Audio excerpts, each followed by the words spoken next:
All right, everybody, this is going to be a demo of the Chinese Android radio for the 2010 Tundra.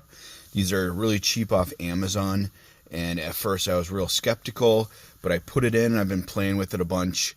I'm a technology education teacher, so I just buy stuff and then try it, and then if it doesn't work out, I just return it. But I was super pumped, got a ton of stuff in the box.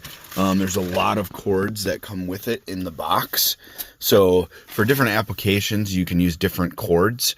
I'm going to turn it on. I'll show you a couple things before I take it out and show you how I install it. So it plays videos. So right now I got a USB cord, and I'll post the link to this USB port, the double USB port, because my truck is an SR5. I didn't have heated seats. The connections are there, but they're not hooked up to the seats because I have cloth seats. But on this thing, I can play videos straight off that USB drive. Don't tell the Transportation Safety Board. One of the things that's really cool about it is you can actually click on it, and then you can change the look of your screen. So you can pick all these different ones to change the look. There's some that are super fancy too. Like, ooh, I'm going to pretend like I'm in a BMW. Okay, so I can like switch it over to a different screen. Super fancy, shows your speed as you're driving, stuff like that. But super easy to install. So what I'm going to do is I'm going to hand this over to my son. I'm going to show you how to take it out. Okay, so the thing is, I'm going to turn it off first. Okay, super easy to take your dash apart on the Tundra. You grab the bottom thing underneath the whole entire controls module, and you kind of pull on it, and that'll pop out. They're just held in by clips. So you pull that out kind of gently. That pops out.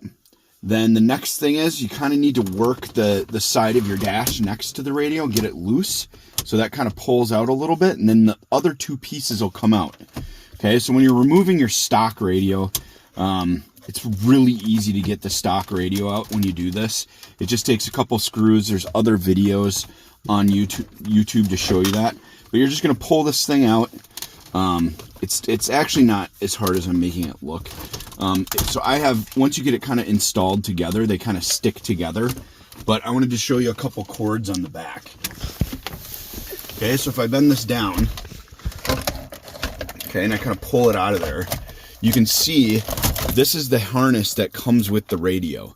Okay, this is the one I used for my truck, and it allowed me to still use my steering wheel controls.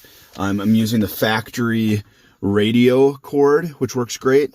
And then another thing is that with that USB port, what you get is you get a male connector that plugs into the female on the manufacturer supplied cord. So I just electrical tape those together so they don't fall apart, and then I just shove them back in there.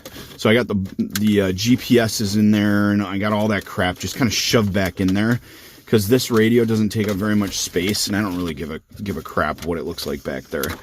So all I do is I connected everything up. It should be self-explanatory. Okay, then you're going to connect your radio to it. So I kind of put that cord in. Okay, and then you got to kind of reverse the process. Okay, so you're going to take the radio, kind of slide it behind your left side dash piece here, get all the cords up behind the radio.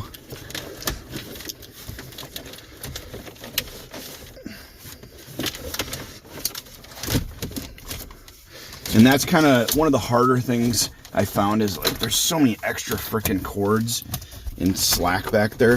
But then you just kind of pop this thing back in there, and you'll notice there's some different clips that this kind of snugs into.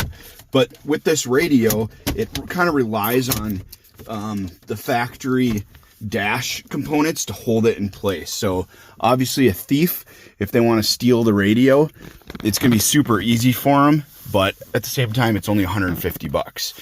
And I have the 2 gigabyte 64 storage version. So it's got 2 gigabytes of RAM and then 64 gigabytes of storage, so I can download lots of apps. So let me turn this back on again. Okay, I'm gonna turn off the fan. Okay, and some cool settings that I found. So the one thing was adjusting what your dash looks like. All you do is you hold your finger down on it, and then you can switch between the different ones. So there's all sorts of different ones to choose from. Some settings after I got it installed that I had to find out, because there's not really any directions, and there's some videos on YouTube, but they're crappy.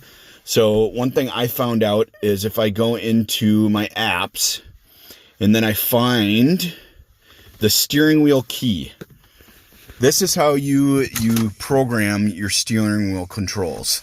So on my truck, I switched this to long press, and then all I did was I chose which one I was doing. So if I was doing my volume up button, I pushed it.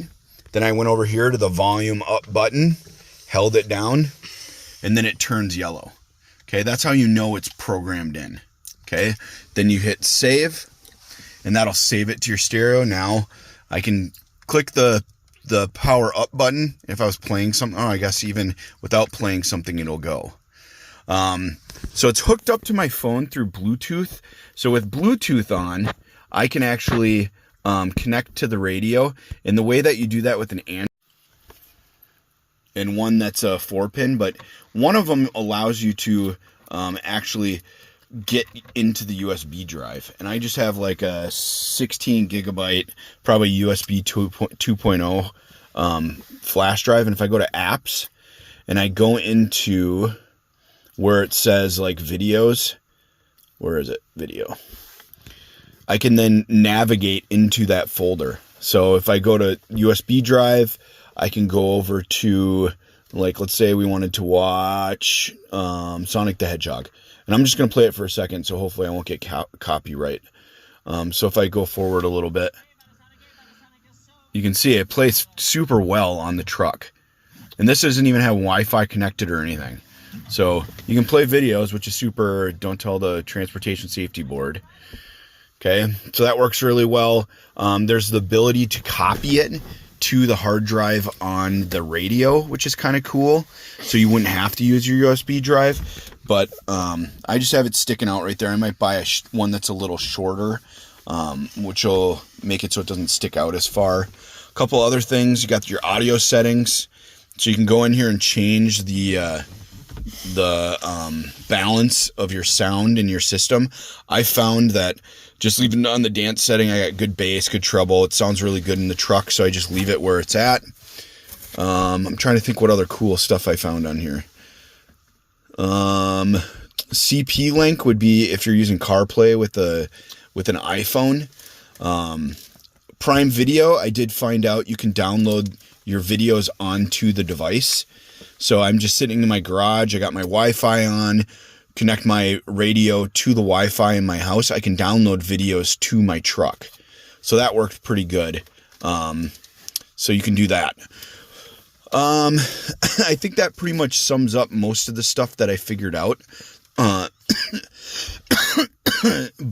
if you have other questions, just put in the comments, and then I'll try to answer questions as they come up. But for the most part, I'm super pumped on the radio. I think I paid $150, $180, and then $20 for a 2-year protection plan just in case. But it's been super awesome. I actually just left on the protective cover. Might eventually get like a glass screen protector just in case. But pretty good radio. Super pumped. I would highly recommend getting one.